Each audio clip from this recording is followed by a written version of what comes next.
I'm certainly not suggesting that there's a better one. I'm simply opening up.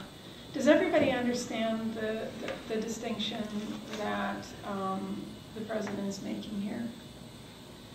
Because this is a really, really important point whenever you're looking at a policy or terms of use or a shrink wrap agreement, these delightful things that you click on, I agree, every 5 minutes when you're downloading anything.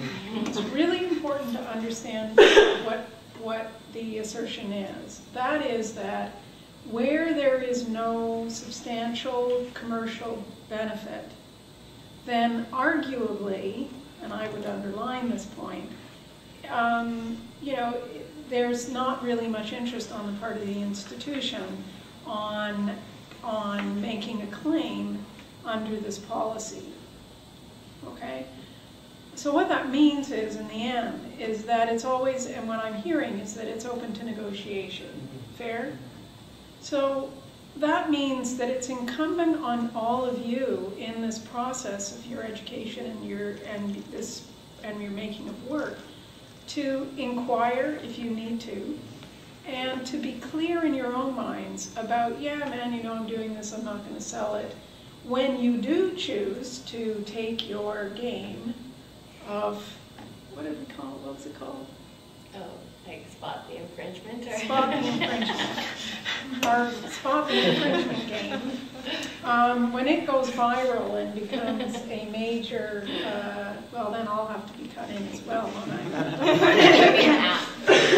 I? Could you imagine? You know, I bet there's an application. I bet there's an app. I'm gonna like. But you should. But no, I think it's an important point to understand that at the point at which one begins to enter into the commercial field, that it's at that point that you may need to stop and consider it. But consider it only.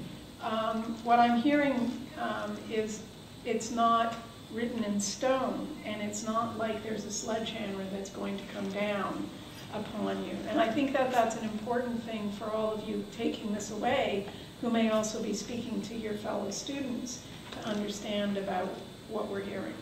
And I was going to move into that soon, talking about the substantial commercial value, and then also just a few, I guess, case studies dependent on, again, like we talked about before, depending on what program you're in, you know, how it applies to print and photo students or fine art students, and then media students as well as design students. Can I just ask a quick question about the non-remuner and so while Emily Carr might not come after you and be like, hey, you just made a lot of money, you owe us half. They might. Are you talking about the retrospective? No, about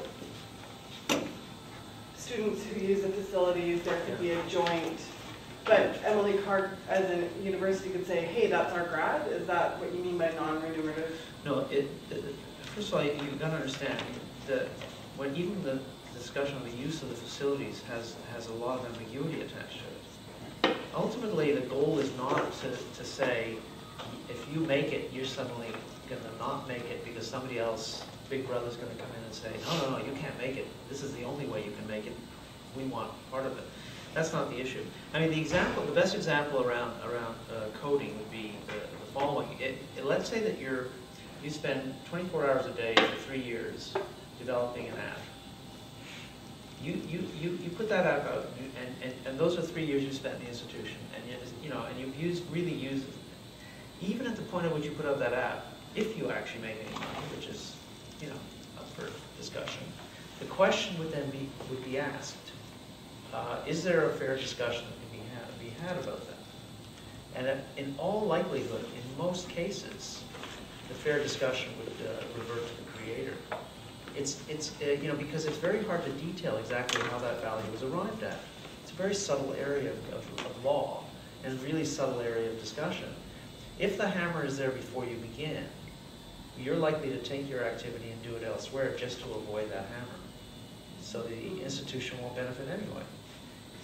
The line of relationships here are very, very fragmentary, and so it takes an enormous amount. It would be costly to the institution to pursue you, in a way. and the benefit would still not be clear. I think the issue at the end of the day is how to find some fairness in that for everyone, because this is a public institution funded by public money. So it's a private institution, you know, in a way, the issue is moot. Right? You know, you're paying 40, 50 grand a year in the United States, you're going to a private institution. They will clamp on you within 30 seconds, even though you're paying a lot more. In a public institution, it's the public good that is being represented by the institution and your participation in it. And that's not a vague term, that's an important term. The public good is key, and part of the public good is our ability as a society to sustain among each other, to treat each other and among our communities, the ability to engage freely in discourse and speaking, in feeling free to speak about what we're thinking about. Because, for example, if you're involved in inventing something and you're afraid, you're not going to speak about it. Because if you speak about it, you think somebody's going to take it away from you, which is a completely ridiculous situation, particularly in a university where you should feel free to basically say anything. So the minute you trail it out, it gets more and more complicated. And that's why, for the most part, you know, the certainly smaller creative institutions run away from it, because we don't have the time for this conversation.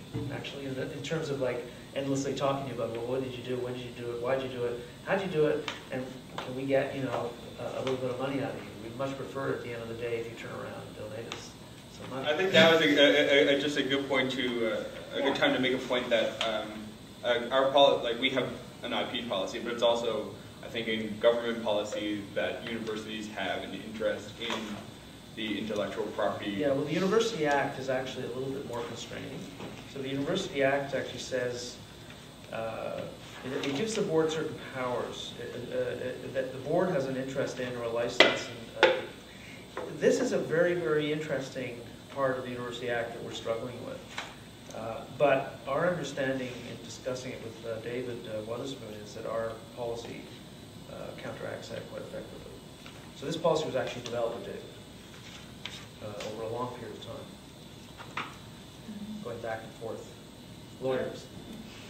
I believe you said that he said that it might be. I'm not going to take that personally. I know you won't.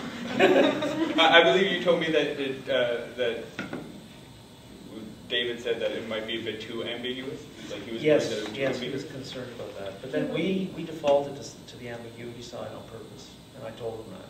Just because I actually think there are some instances when policy should be proposably ambiguous to provoke exactly this discussion, but also other types of discussions. Should there be some sort of crisis and so on, and then it allows for deeper probing as we move forward. So, you know, we haven't had a test case, for example, which might constrain or open this up further. So that's an interesting issue per se. Sometimes a test case is a good way to kind of test assumptions, but we haven't had that, and there's no appetite to kind of test at the moment anyway.